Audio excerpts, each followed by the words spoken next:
নমস্কাৰ বন্ধু বান্ধৱীসকল, সপোন সাগৰলৈ স্বাগতম জনাইছোঁ আপোনালোকক। আজি মই আপোনালোকৰ ওচৰত আলোচনা কৰিবলৈ ওলাইছোঁ সপোনত যে আমি কেতিয়াবা নিজৰ সন্তানক দেখোঁ, বা ডাঙৰ সন্তান হওক বা সৰু ল'ৰা ছোৱালী হওক, নিজৰ যদি আপুনি কেনেবাকৈ সন্তানক দেখিছে, ই আমাৰ আহিবলগীয়া দিনকেইটাত কিহৰ সংকেত দিয়ে। কাৰণ এনেকুৱা সপোন যিহেতু এনেকুৱা সপোনবোৰ বহুতে নেদেখে, আৰু যোনে দেখে ইয়াৰ অৰ্থনো কি হয়, আহিবলগীয়া ভৱিষ্যতে আমাৰ ইয়াৰ দ্বাৰা আমি কি ফল পাওঁ। গতিকে এই সকলোবোৰ কথা আলোচনা কৰিম।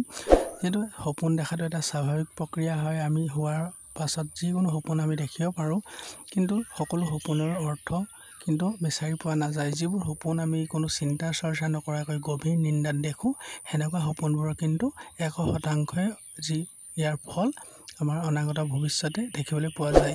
যিহেতু সপোনবোৰৰ এটা সময়সীমা থাকে, সেই সময়সীমাৰ ভিতৰতহে ই ফল দিয়ে। কিছুমান সপোন দেৰিকৈ ফল দিয়ে আৰু কিছুমান সপোনে তৎক্ষণাত ফল দিবলৈ ধৰে। গতিকে যি কি নহওক, যদি সপোনত কেনেবাকৈ আপোনালোকে নিজৰ ল'ৰা ছোৱালীক যদি দেখিছে খুব হাঁহি ফূৰ্তি কৰি থকা, বা কিবা কাম কৰি থকা, বা যিকোনো অৱস্থাত যদি দেখিছে, তেতিয়া এটা কথা নিশ্চিত হ'ব যে এইটো এটা বহুত ভাল সপোন হয়। আপুনি যদি নিজৰ ল'ৰা ছোৱালীৰ পৰা যি মনৰ পৰা যদি কিবা আশা কৰি আছিলে, কিন্তু এনেকুৱা আশাবোৰ পিছত গৈ হ'লেও সেই পূৰণ হোৱাৰ এটা সংকেত হয় যে আপোনাৰ আশা সফল হ'বলৈ যাব। যিকোনো আশা আপুনি নিজৰ সন্তানক লৈ যদি কৰি ৰাখিছে বা পুহি ৰাখিছে, এনেকুৱা আশাবোৰ পূৰণ হোৱাৰ এটা সংকেত হয়।